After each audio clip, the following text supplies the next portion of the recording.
Hello and welcome to the Phenomenal Ladies Show. Each and every Sunday, we'll bring you the stories of successful women around the world, particularly here in Ghana. We'll tell you the stories of their difficulties, their lessons in life, their successes and their overall achievements. Our show is hinged on 3 pillars to inspire you: focus, faith, and self-determination. You're welcome to our very first episode. My name is Keminni, Amanor. Our show is brought to you by Roma Mosquito Spray and Coil in Tuntum Master. Feco Spray Starch looks sharp. And we're filming here at the Labadi Beach Hotel. We'll be right back with more. Should you Roma to me? And Tuntum Master, a baby, you manamo. She's so madahati. Roma insecticide spray ada Roma.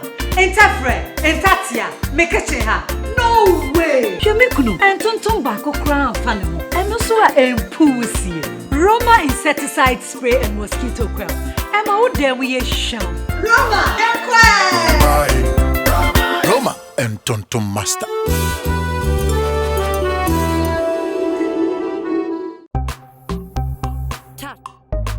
Wow! My uniform looks different. Feco Spray Starch, Majimo Point. Actually, pause. When you want to remember Namunto the morning, I feel you spray starch, Papa. On particles be water, no wrinkles, smooth iron.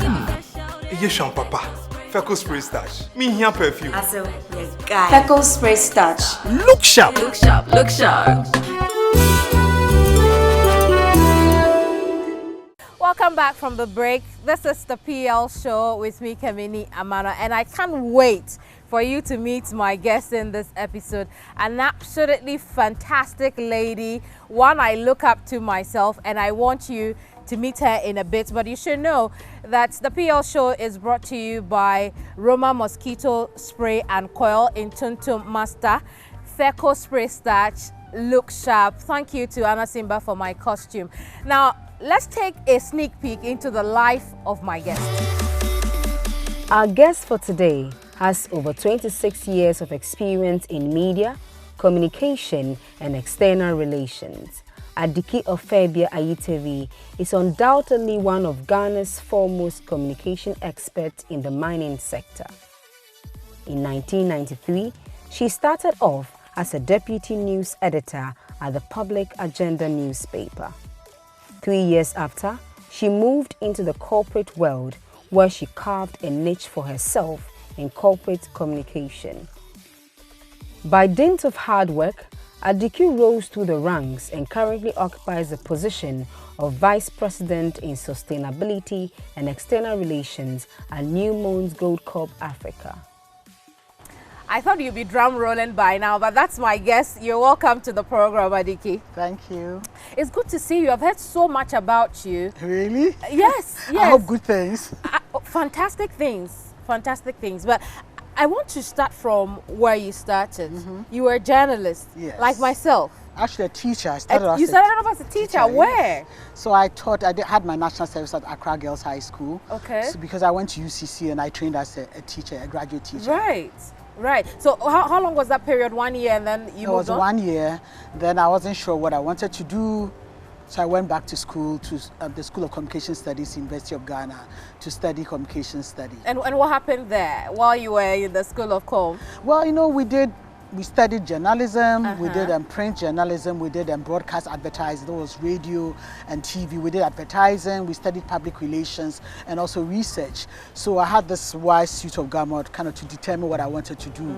But I wasn't really sure, I thought I wanted to do journalism, but I also felt I wanted to do PR. Well, God be so good, I got a job, my first job was as a journalist. So we started off with Public Agenda, working with Dr. Yao Graham as a journalist, and then everything kind of fell into place from there. So there is a lot more to your journalism work. You know, when I read about you and you had been with the Public Agenda, I thought it was just a stint. But you were there. Yeah, I was there for almost 3 years. So I did journalism. I was also the kind of deputy news editor. Right. I was a proofreader because, you know, it was a small team, so we did everything. I took transparencies to be printed. Those days we print, you know, we print on transparency, and I'll take it to Kofi Kumson's workshop. It was in Salam Down, and then no, actually it was in Kokomlemle, and then we do the transparencies. We went to Dansoman. We start work on Monday at 8, close at 5. Saturdays I was getting home at 5 a.m. But it was exciting. It was something different, you know, young, you know, being able to set up something that had become like the leading newspaper in Ghana.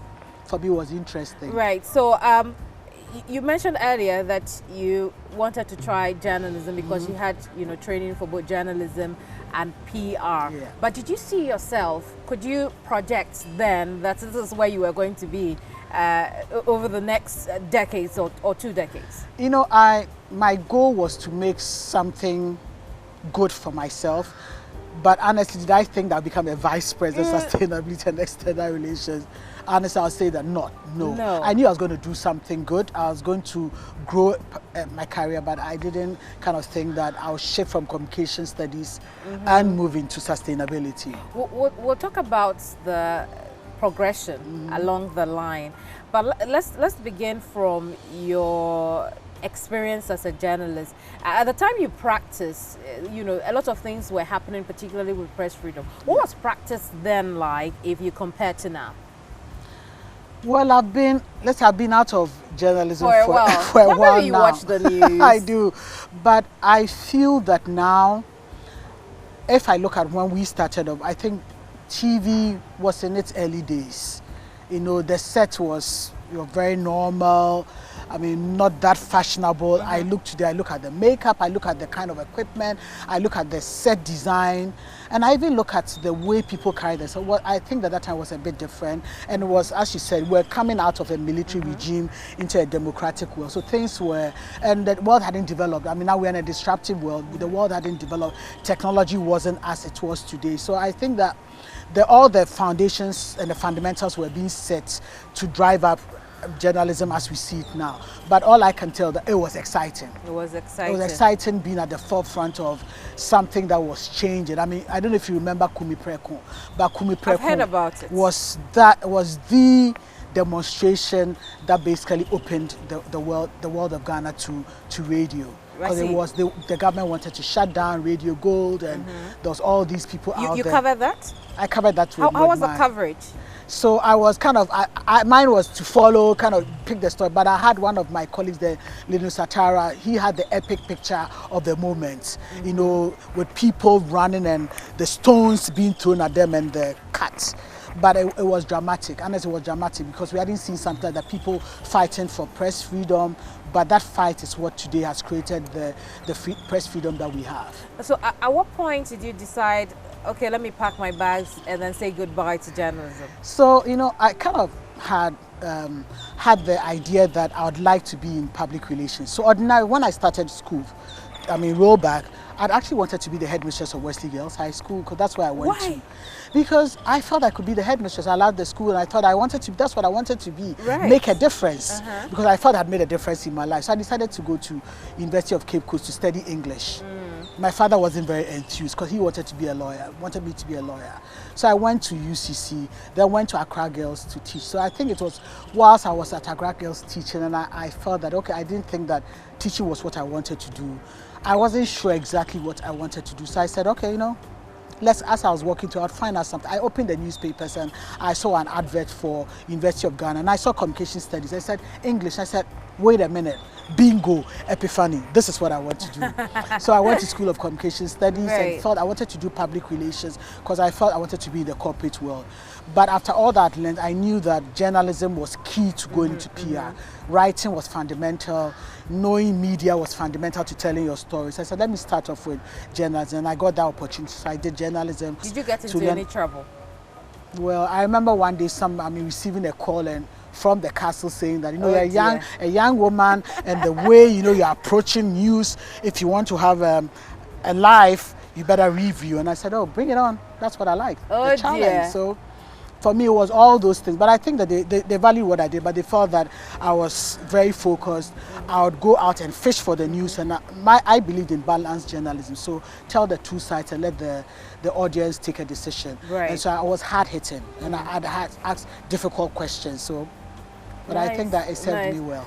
So what I glean is the transition from journalism to PR was pretty easy for you. Would that be right? I'd say yes. It was because one was because I had the fundamentals in writing and it required a lot of writing. Two, I'd worked in the media, so I knew a lot of people in the media. So it was easy to write my stories, kind of figure out who I should call to have the story covered. But the other side of which I thought probably wasn't that easy was the fact that I worked into a role that was both communications and administration. And I didn't have the administration piece of it, so that was a learning curve. How did you maneuver that? So it was, I mean, working with, I wasn't the senior person. I had people I was working with, so it was understudying them. But I was also getting books, reading, talking to my father's colleague who was kind of head of HR to ask him, how do you practice administration? How do you manage a team? So learning from people, but also reading and then watching how others practiced it and applied those. So then you were at VRA? You started with VRA? Yes, I did. And, you know, tell us about the transitional journey, VRA to, you know, all the other places you went. So with VRA, I started off as an information and administrative officer. To your point, coming in from a small, whether small or not, I was a deputy news editor. And a powerful, and a powerful journalist. Yeah. I mean, at that point, that's how I saw myself, because I could go and interview certain key people. Then you go into the corporate world and you're starting from the basics again. So that was reality check one. In the corporate world, it didn't matter where you came from. You would go and meet people who were higher than you. How did you, learn to be a subordinate to those? Because I mean, that's why they call it subordinate. Yes. I was subordinate to a manager.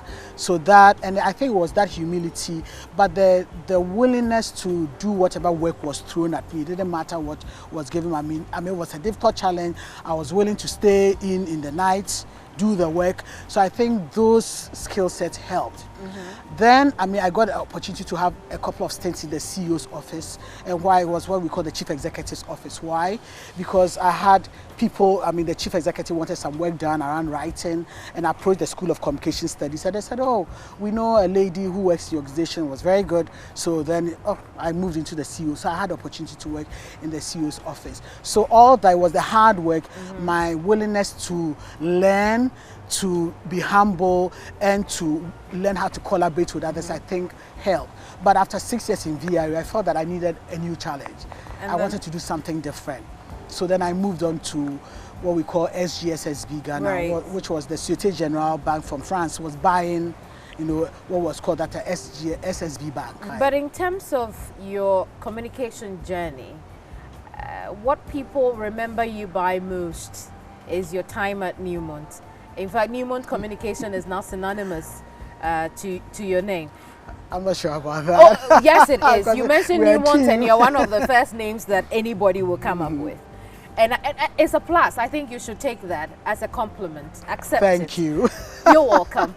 But tell us about that journey. How long has it been at Newmont? 12 years? It's been 12 years. 12 years in Newmont. Tell us about that journey. You started off somewhere, now you're vice president. What is it? So I joined Newmont as the regional manager communications for Newmont Ghana.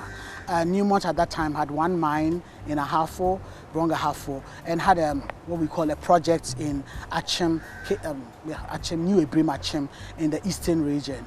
So, and then we had a regional office in Accra. So back again, they had their own communications team, and I started the regional office. So I had to apply that principle of collaboration, teamwork, and humility. One, I didn't know anything about mining. I mean, I'd come from journalism, utility, finance, into a totally different environment, mining. So it was about back again, humble yourself and learn about mining and the principles. So then meant that the people that I was pretending, they were working with me, knew more of the industry than I did. So back again was that humility and the willingness to learn from them. So, but it was to the fundamentals, applying communications principles and practices to that. So it was going through that process, understanding what the company's challenges were, and then applying those practices and principles to it. And I think that it was that willingness to help the company solve its problems, help the company achieve its relations, was, I think, one of the things that helped me through my career. Right. So 2007 to 2010, Regional Manager Communications. Then 2011 to 2014, Director External Affairs. 2015 to 2018, Senior Director Communication External Relations. and now you're vice president. But I do realize something with the numbers. Every 3 years you get a promotion. What's the trick? You know, it's funny I didn't even see that. You haven't seen that? Well, the trick is one, I don't know whether it's a trick, but one is understanding what value do you bring to the business. So you're working in a corporate organization. The company has issues, it has challenges, it has business objectives to achieve. What the company is looking for is who can come and help us address our issues. So for me, understanding, and I was talking to one of my teammates, and do you know what keeps your boss awake at night? Do you understand what the business issues are that is stopping the business from achieving its objective? And how are you going to apply your profession as a communications professional to helping the company solve those problems and be able to do its work? So I believe it was applying all those and probably a stint of being at the right place at the right time when the opportunity came, then came progression. No, and within this very, it sounds difficult to me, and you have been able to deal with the difficulties that come with all the positions you have held. But obviously, they may have taken a toll also, well, not obviously, they may have taken a toll on other aspects of your life. I want us to look at that and see how you have managed to juggle, you know, the career, the family, and then your education as well. We had a very interesting story before, and I want you to share it. You're watching the PL show. Our phenomenal lady for today is Adiki Ayitevie. We'll be right back. Should you rumor to me? And Tonton Master, Ebeye Jumanamo. Sheso Madahati. Roma insecticide spray ada Roma. Entafre, entatia, mekecheha. No way. Shemikuno. And Tonton Bako crown fanimo. And also a empusi. Roma insecticide spray and mosquito coil. Emma would there we sham. Roma, Roma and Tonton Master.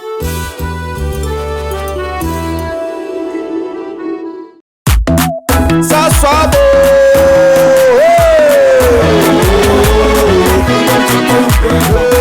saso, disse comer tonton preco.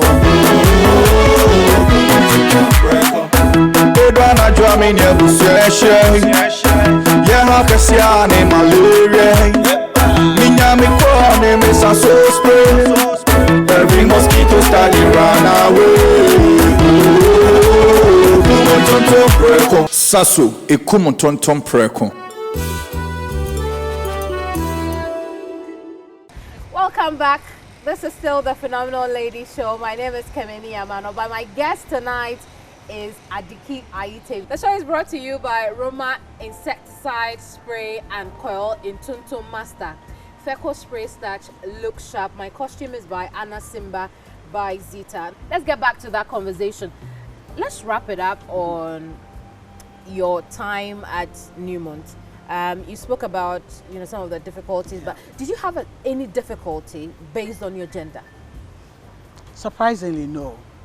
Surprisingly, no. So I know that, I mean, I remember when I had, and that's a story I love sharing, when I had my interview, one of the questions they asked was, so how do I feel like being a woman working, I mean, with mills, because mining is generally a mill-dominated industry. And I said, what's different about men? Nothing. I mean, we sit in class with men, we beat them at their game, we excel them. So I think that we all have the same brain and we all do well. So, but for me, that was a question. But I realized that the company didn't really care about your gender. All they saw was a person. So it didn't matter whether a female or a male, they saw a person. And once a person was willing to work, it didn't matter whether a female, they were going to work with you. What has been the general impact over the years on women? I mean, you know, in the mining industry, how has mining changed the lives of women? How have, you know, women, what has been the role of women over the years? So I'll start off first with my personal story, how it changed me. So, you know, you mentioned that I was the regional manager communication, and then I was told that an opportunity was coming up and I was going to take over that position, the position as Director of Communication External Relations. In addition to that position, I was going to go on the executive team. I was pregnant then. And we all know, and I'd had an experience in my earlier, you know, career life where, you know, I'd gone for an interview, I was almost making it through the interview and I was pregnant. And the decision was that they were not going to take me because I was pregnant. So that kind of, and I remember, I mean, hearing that, and I remember I was so demoralized. And my husband said, well, wait a minute. I mean, if they say they won't take you, you have a job already. I mean, it probably is not, that job is not for you. People will recognize the value you bring and think because you are pregnant, you can't do that. Forget about them. It's not a place for you. So I kind of moved on. Then, you know, I got VR, and I got SGSSB. And SGSSB was willing to take me even when I just had a baby. So I knew the organizations like that. Then I went into Newmont, and then I was now being told I was going on to the leadership team. But here I was pregnant. So I remember talking to my boss, my boss's boss, who was an expert, and said, oh, Nick, do you know I'm pregnant? So I don't know, I just want to let you know, just in case you decide I don't want a pregnant woman. And he said, pause, just stop there. What has being pregnant got to do with? He said, is pregnancy going to affect your brains? It's you're a human being, you're a woman, and that's part of the things that you go through as a woman. So there's nothing to worry about. Go through the pregnancy, we appoint you. So I was appointed into the executive role whilst I was pregnant. And the company put in support systems to help me. So they brought in somebody else to step in. So we were two in a box as a person. Then when I went on maternity, that person was there. When I came back from maternity, that support system. So I learned that. So when I became a boss, I worked with females. I had 3 females on my team. And they all went through the pregnancy.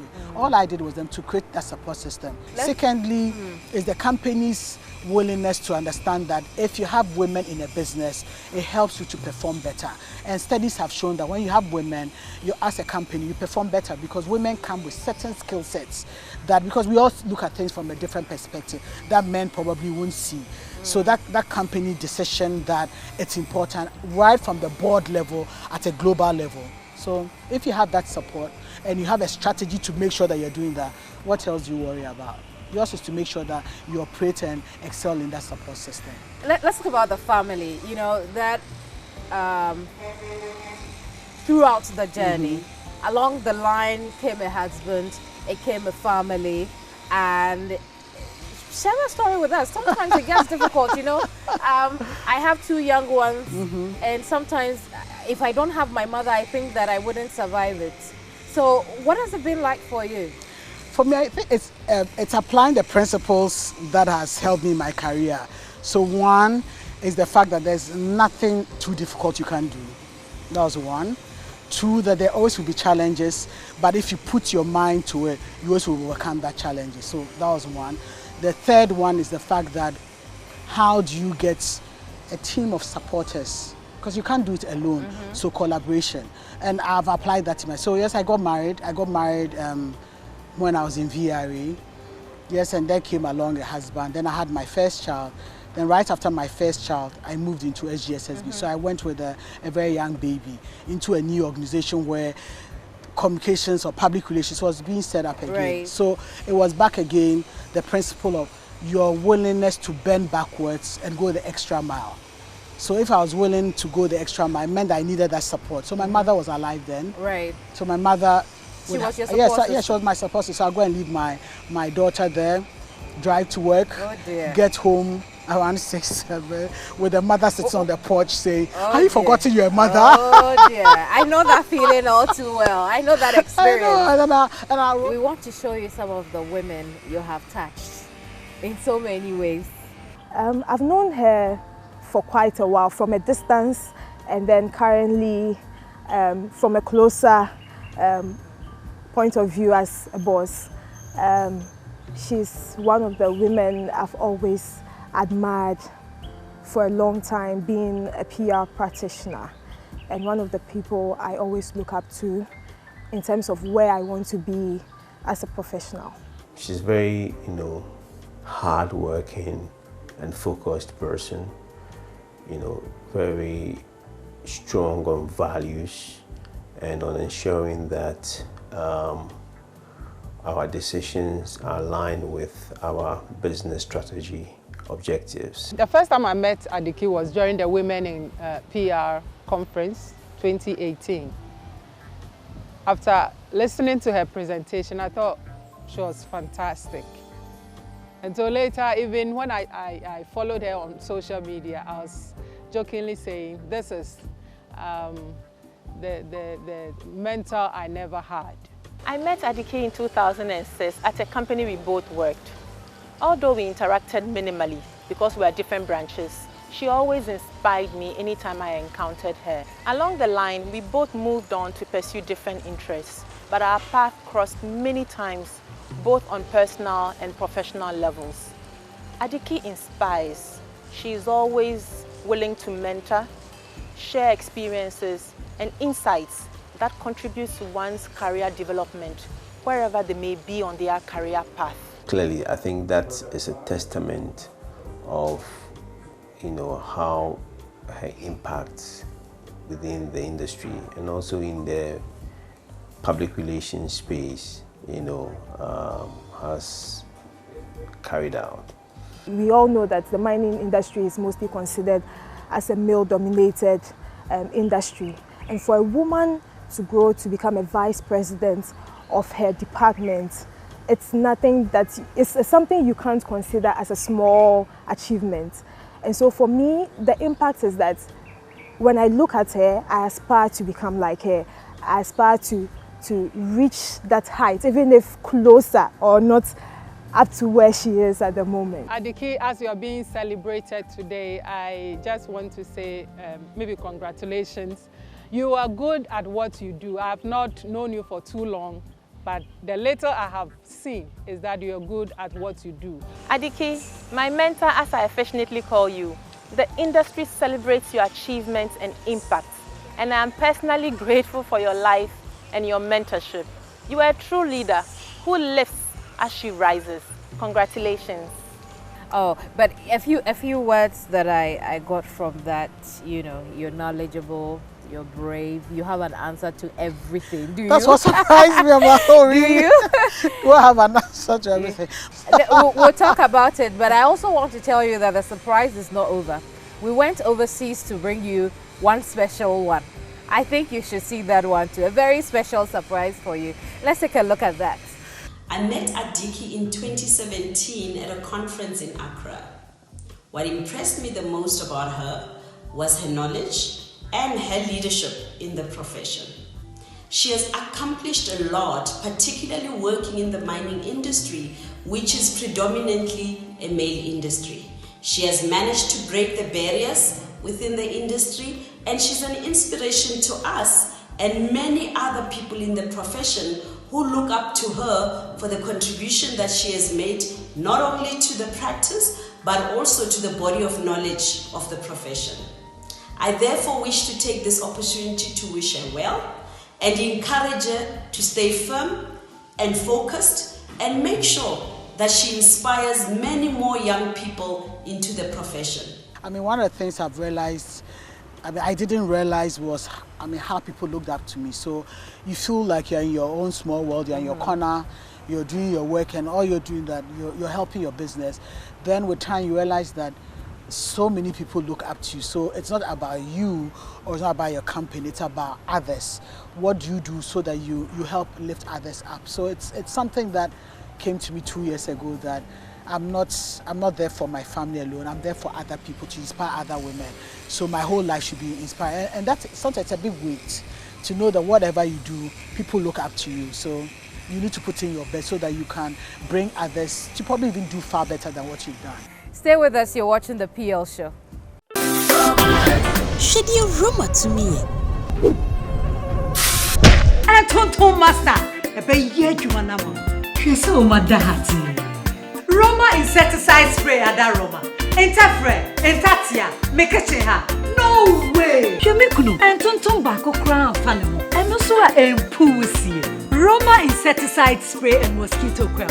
Emma would there we a show. Roma, Roma and Tonton Master.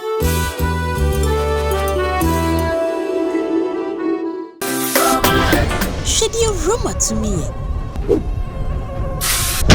Tonton Master, Roma insecticide spray ada Roma. Entafre, entatia, mekecheha. No way. Shemikuno, Tonton bako crown fanimo. And also empusi. Roma insecticide spray and mosquito coil. Emma would there we a show. Roma, Roma and Tonton Master.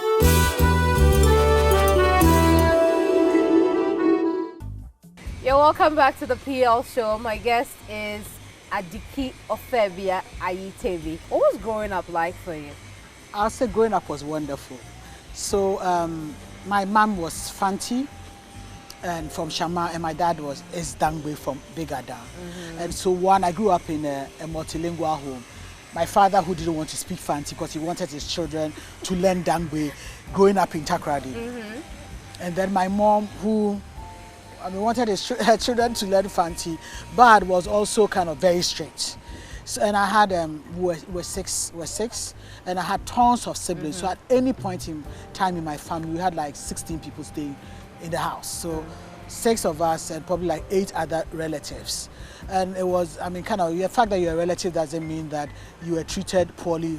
That being a child meant that you were not better than. So we did work together. We had lots of laughter. My mother baked, she sold, so we're always baking. We were, smoking, and I'm a good smoker.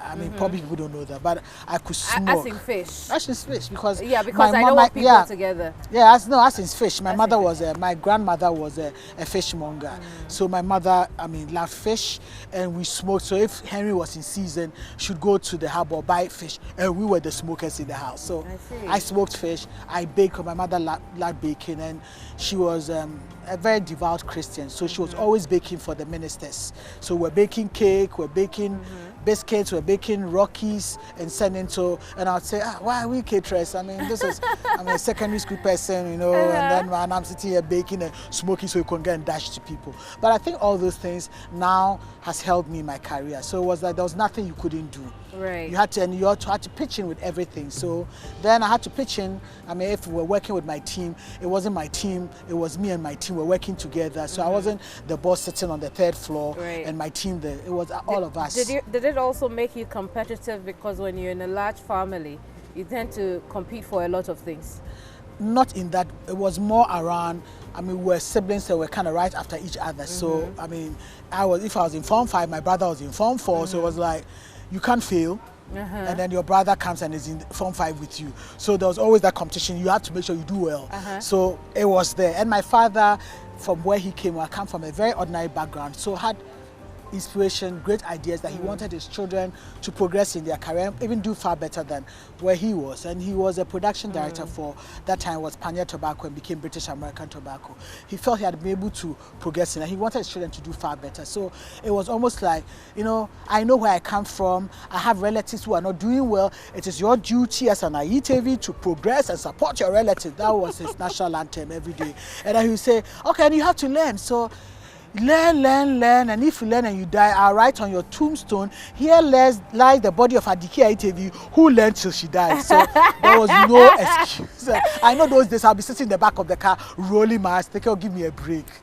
But it paid off. So I always knew I had to learn, I had to do things. I had relatives I had to support to be better people and progress. So there was no excuse. That was it. There was no excuse. And those principles and values paid off over the years. And it's still like, it's something still like practice, something that I'm imbibing in my children, in people. So I don't, and I'm not big on, if you're not a Christian, that's the end of the world. I feel that even if you're not a Christian, I can still imbibe my values, and you can use it in your life, because the value of integrity, whether you're a Christian or not, it's important if you're a corporate person, important in life, being honest, being truthful, being fair to people. So those values for me, it wasn't, you didn't have, I had friends who were Muslims, great friends who were Muslim, and I didn't care about that. All we shared the same values. Indeed. So, and one of the things that happened to you, the awards that you won, I'll name a few of them. You got recognition, one of the 100 Global Inspirational Women in Mining in 2016, PR Personality of the Year, IPR Ghana in 2018. Just a few of them that, I know of at the moment. When you get the recognition, when you get these awards, how does it make you feel? What does it tell you? It makes me very uncomfortable. Uncomfortable. Honestly, people tell you I'm a very private person. So I'm not I'm private. So I don't like that limelight. I don't. So I mean, something my team always complains about. You know, if there's a program, I'd rather prefer to be in the back supporting than be in the limelight. So it makes me uncomfortable. One, I'm also uncomfortable because it just brings to mind how much. So I look at it. You win that award. It's basically you become a role model, so people are looking up to you. Right. So now you have to be very mindful whatever you do. So it's that, and the fact that I mean it's I feel that I was just doing what I needed to do. So why all this recognition? I mean, I'm just doing what I'm doing. I'm in my space. Know that I have to create value for my company. So why are you recognizing me for what I think I should be doing anyways? So I mean, honestly, that's how I feel. It makes me very uncomfortable. So when you leave all the hard work, you go home and you take account of what you have done over the years. Someday, like your dad said, we'll write on your tomb, Adiki learned all that she could and she died learning. But what would you want what would you want the people who have encountered you, the people who know you, to remember for in that someday? To remember you for? I think what I'd like them to remember is the fact that, you know, we are all there to, I mean, as a person, you are there to create value. And creating that value is not about you. So it's almost like, don't take yourself serious. Life is not all about you. It's about how do you impact people? How do you help lift people up? How do you support others to be where they are not? That's what I care about. So if somebody comes back 10 years down the 20 years, 30 years down the line, and I've been praying to God to let me live till I'm 100 years, strong and healthy and funky 100. We look forward to that 100. It's how have I encouraged others that nothing is impossible, that there's nothing that they cannot do if they put themselves in, that if they fail, I mean, we all will go through ups and downs. When you're down, there'll be the time that you go up. So don't focus on the down. Focus on what can I do, what strategy, what plan can I put in place. And then maybe 1, 2, or 3 plan. My team knows it's plan A, plan B, plan C. If plan A fails, you kick in plan B. If plan B fails, you kick in plan C. If plan C fails, go back to plan A. So it's plan and know that you go through issues, but don't let that issues hold. I mean, there's no issue you are going through that others have not gone through. Others have gone through, people who are successful have gone through the same, but they've been able to look back, lift themselves up. So look back, lift yourself, any challenge, and learn. Be willing to learn and be willing to hear from others who tell you negative things, because that negativity, one, inspires you to even do better. Right. That negativity also tells you about things that you probably are not doing well, that you need to reconsider. Right. And that life is, have fun in life. Indeed, fun. So what do you do for fun? Because we've had a lot of, you know, Sami is telling us you don't have fun. Samuel, are you sure you don't know I have fun? I have fun. Oh, they know my team. So that's something that initially they struggled with, the fun side of me. So this is Adiki. They come and, you know, we are talking business and very firm, and you should have done this work, and why we delayed on this. And the next time, say, oh man, give me 5. Then we are laughing, and it's like, okay, I don't know. And they like saying, oh, and then we had Adiki blastings, and then the next minute it's all laughter and give me 5. And so initially it was something they struggled, but they realized that it was me. Right. When we do work, it's work time, we are working. When it's fun time, don't take yourself too serious. That's what I mean. Don't take yourself too serious. When work has to be done, do it, but doing it with fun. Because sometimes do you still like to disco or dance lately? No, I haven't had the opportunity. I don't have the time to do that. To do that anymore. I mean, when you're working and children and all the other responsibilities, so those was my kind of university days when it was fun time. But now I don't. Yes, sometimes I'll go out for programs. I love to dance once in a while at home. I put on music, I dance with my children, and you can see my children. And sometimes I pull my husband, he doesn't love dance, I pull, come on, let's dance.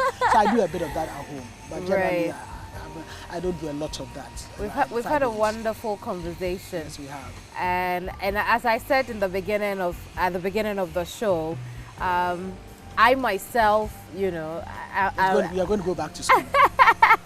And I'm in awe of you and your work over the last 2 decades, because it started all the way, you know, public agenda over 2 decades. It would be right. So for young people who are watching us right now, who are also in equal awe of your presence, you know, on TV right now, and hearing all the stories that you have told us about your life, what would be your final words to them? How should they also become a vice president in the future? Don't be afraid, because there's always fear. I mean, I always thought, and as human beings, there always will be fear. You go through that moment of fear. There's always that self-doubt, but don't let that hold you back. So you're going through challenges, and we've all gone there. I mean, I started from public agenda as a journalist. I walked from Asylum down to the Supreme Court to cover stories. I could have looked at that time and said, oh, when am I ever going to make it? So I started from somewhere. So they should look back and understand that I didn't start off life and become a vice president. It's taken me 22 plus years to be where I am. So no matter where you are, there is a future and success out there. All you have to do is that you should be willing to learn. You should be willing to bend yourself backwards and go the extra mile at work.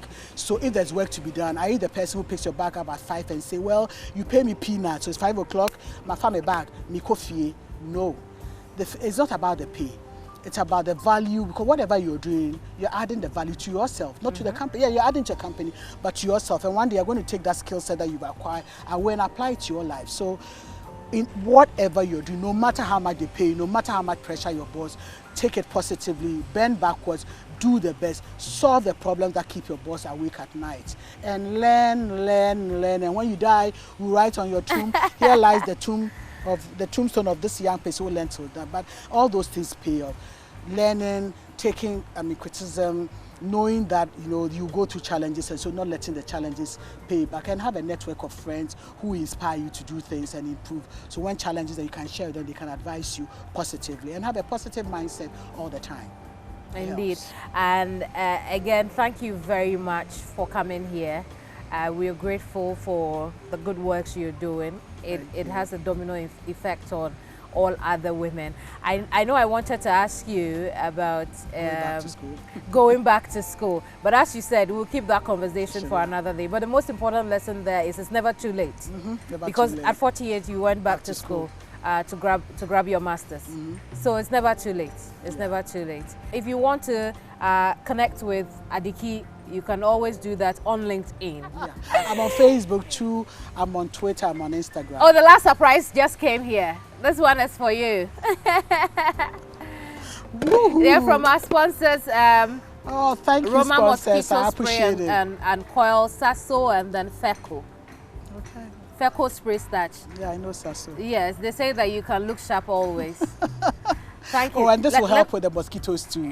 Thank you. You know what I need. And the flies. Thank you very much. Thank you. I'd help you with it. Let's just put it somewhere here. Right, so we just concluded our conversation with Vice President Sustainability and External Relations at Newmont Goldcorp Africa. If you missed the conversation, you'll find it on our social media handles. But as I said before, if you want to connect with Adiki Ofeibea Ayitevie, you can do so on LinkedIn when you search her name. The PL show is brought to you by Roma Mosquito Spray and Coil in Tuntum Master.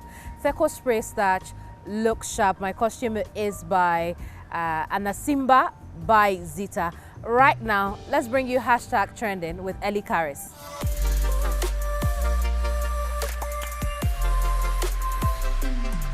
Photography can be used in areas of media, arts, science, as well as practical everyday use. It is a bonus for some people who engage in it, but for others, it is passion, which goes a long way into making professional photographers. Today on #trending, we talk to a young female fashion and editorial photographer whose works will inspire and amaze you. My name is Ellie Karis, and I welcome you to today's edition of #trending.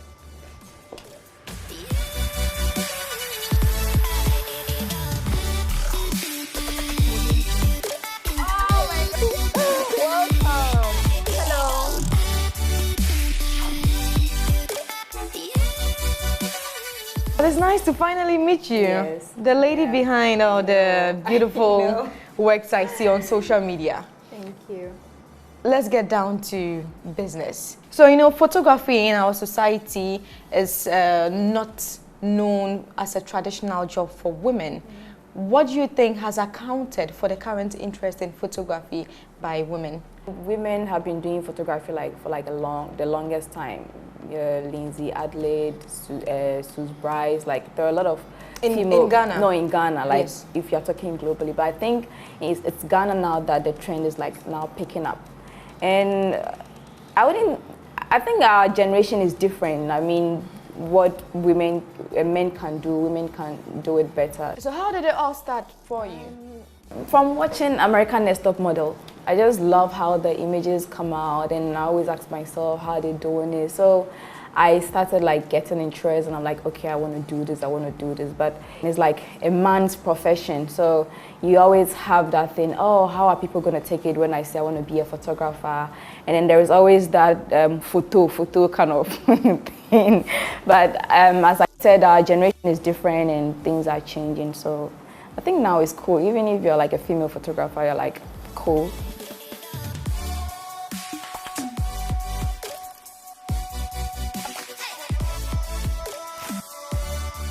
See, when I wanted to start photography, I knew what I wanted to do. I wanted to be a fashion and editorial photographer.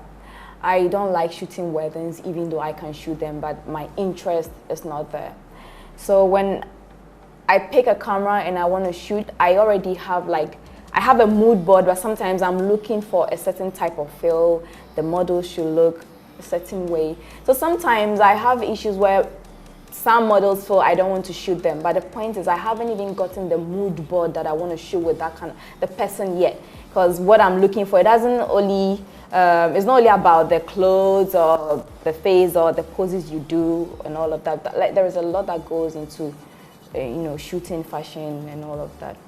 So when I pick up the camera, I want to shoot something that no one is doing out there. I want to shoot something extraordinary or something magical. What thought process goes into capturing an image? First, go on Pinterest, look for ideas, and then maybe change it to my own. So I'll have a mood board, call a makeup artist, call a model, share the ideas with them that, okay, this is what I want to shoot, what do you think about it? I think usually it's difficult for me to get like a stylist to work with. Sometimes you get stylists, maybe I've not met like the right stylist yet, but there are people you want to work with and they can't even provide the things that you are looking for. So sometimes I have to go to Kantamanto to look for one or two things to piece together, unless there is like a designer on board of that. So you show it to the model, okay, so this is the outfit that I have, this is the mood board that I have, this is the kind of poses that I'm looking for. Do you think we can make it work? Talk to the makeup artist. So that's how, so we start, so maybe 2 or 3 days, we'll be talking about the whole shoot before the main day.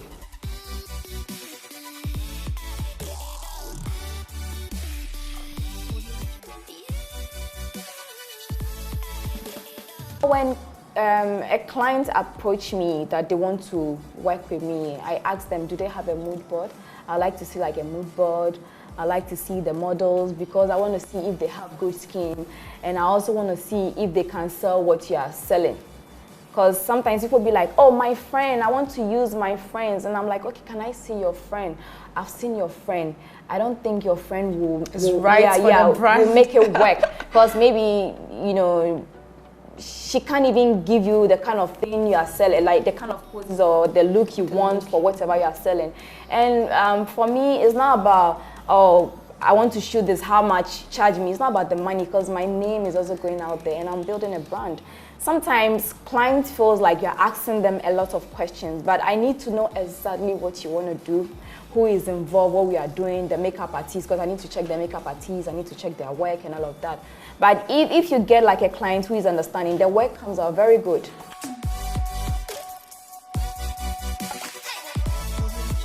A lot of people in Ghana, like most of the photographers, are looking at the skin, the editing of the skin detail and all of that. But I mean, you have to also think about the outfit, the background, the poses, the location. It's not only about sitting down for 6 hours to use dodge and bend to edit somebody's skin.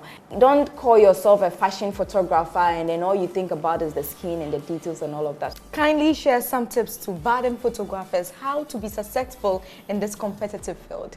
I think I'm gonna say stick to what you want to do. What's your interest? Do you love shooting events? Then master that. If you love shooting like fashion, like master that. And that's what I've been doing from day one. Because from day one, when I said, listen, I'm quitting my job, I want to start photography, I said, listen, I want to do fashion editorials and then beauty. That's what I want to do.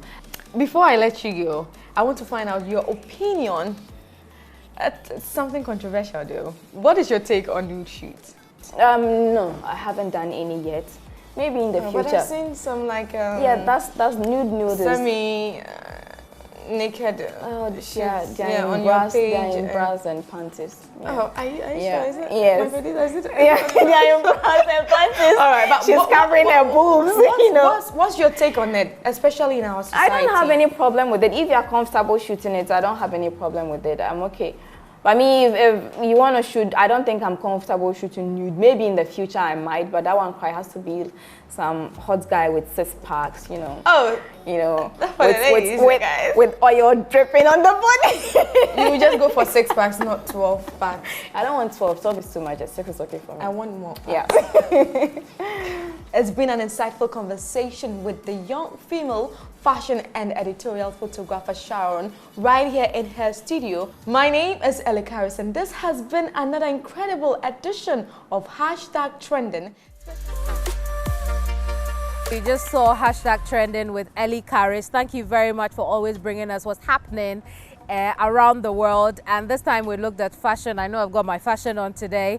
And we also looked at editorial photography. But that'll be all for this week.